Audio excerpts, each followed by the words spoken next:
Hi, hello, my name is Goma Joseph. I hope you've all been having a great day. Welcome back to another True Crime Tuesdays video. If you are new, I welcome you. Today I'll be discussing the unsolved murder of Angie Barlow. As I was researching this case, it had its fair share of twists and turns. What's truly heartbreaking is that it seems like Angie was unknowingly lured to her own death. Now, I just encourage you all to not just look at my video, but to do your own research with this case. Here we go. Angie Barlow was born around 1992 or 1993 in Muncie, Indiana, to parents Stephen and Christina Kramer. I do know that Angie did have three little sisters. Angie was known to be independent, headstrong, lively. Family mattered so much to her. Friendship was very important. She lived every day like it was an adventure. And Angie did have dreams of becoming a professional dancer. Later on in life, she would move to Indianapolis. So in October of 2016, Angie was 23 at the time. She got this random text saying, "Hi, do you like private parties?" This didn't really surprise Angie. She still wanted to be a dancer and would dance at local clubs and even private parties from time to time. She showed this text to her best friend Mona, and they believed it was from a woman who wanted to surprise her husband on their anniversary. What they did find strange though was that it came from an unknown number, but Angie still decided to go. Mona, on the other hand, felt like it was truly sketchy and pleaded with Angie not to go. But knowing that Angie was so headstrong, she did decide to go anyway. 2 weeks later, on October 26th, Angie did get another text from the same individual, going over the attire that should be worn. Like Angie always did with private parties, she sent the screenshot of the address to her best friend Mona. What's so eerie about this last message that Angie sent was that she texted, "Doing a private party at this address just in case I go missing, LOL," with a few laughing emojis. Later on that night, Angie would make a Snapchat in the bathroom of this place stating she was doing this private party.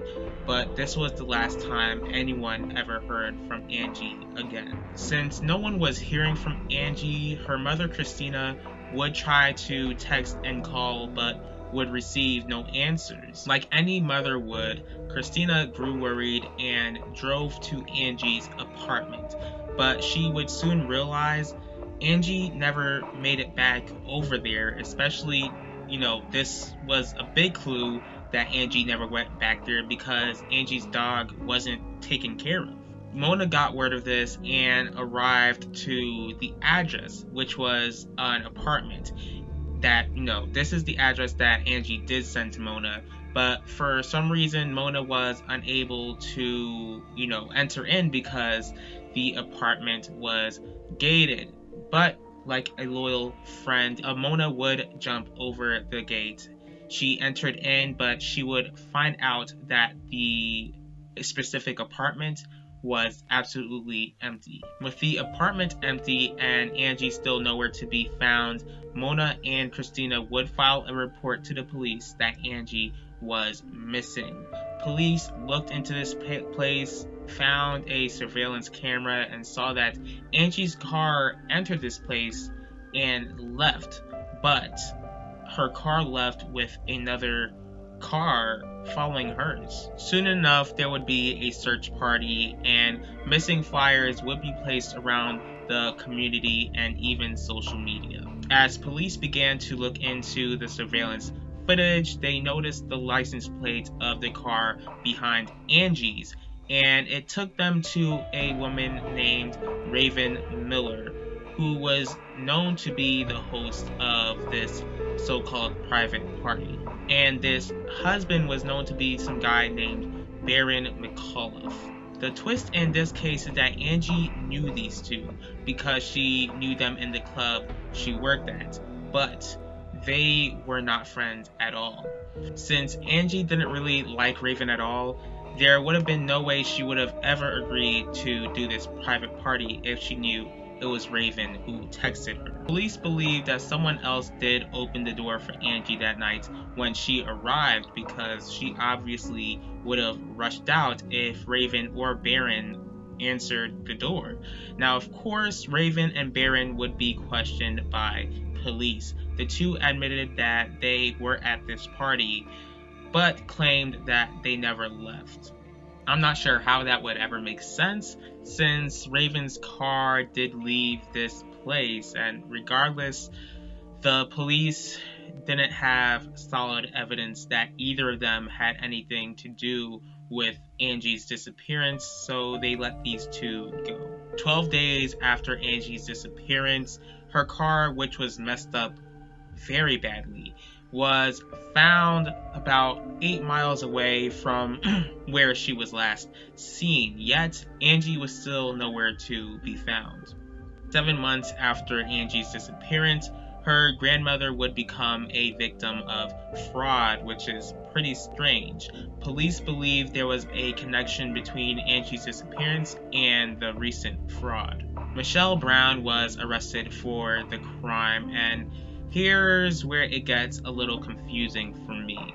Police believe that Michelle Brown was somehow getting information from Angie to commit the crime, because this was information Angie would have known. But Michelle denies never knowing Angie personally, yet 3 other men would be arrested for the fraud as well. Even with, the complications with the fraud, Angie still needed to be found. An anonymous tip would inform police where Angie could have been. This tip led them to this abandoned house. The police would search the backyard and found the remains of a woman. Unfortunately, it would be revealed that this woman was in fact Angie. This news completely broke her family's heart, and they're still traumatized by that confirmation to this day. Who do you believe could have killed Angie? Do you think Robin and Baron could have had something to do with it? Do you think people they know could have murdered her? Or do you think Michelle Brown and these 3 other men had anything to do with Angie's death? Leave your thoughts about this case in the comment section.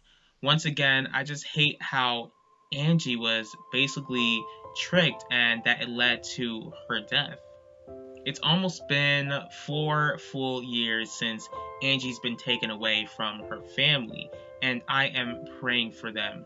These questions must keep them up at night, and it's frustrating that they can't get the rest because they don't fully know what happened to Angie. If you're watching this video and happen to know anything, please do the right thing and call the local authorities. The God that I serve, the God of the Bible, is a God of justice, and He will make sure that justice is served. Thank you all for taking the time in your day to watch this video. If you did like this video, please feel free to hit the like button. Once again, if you do have any thoughts on this case, please leave your thoughts in the comments section. If you'd like to see more videos from me, please feel free to hit the subscribe button and click the bell to be notified about the next video. If there's a certain true crime case that you'd like me to cover, please let me know. I'll see y'all for the next True Crime Tuesdays. I'll talk to y'all later.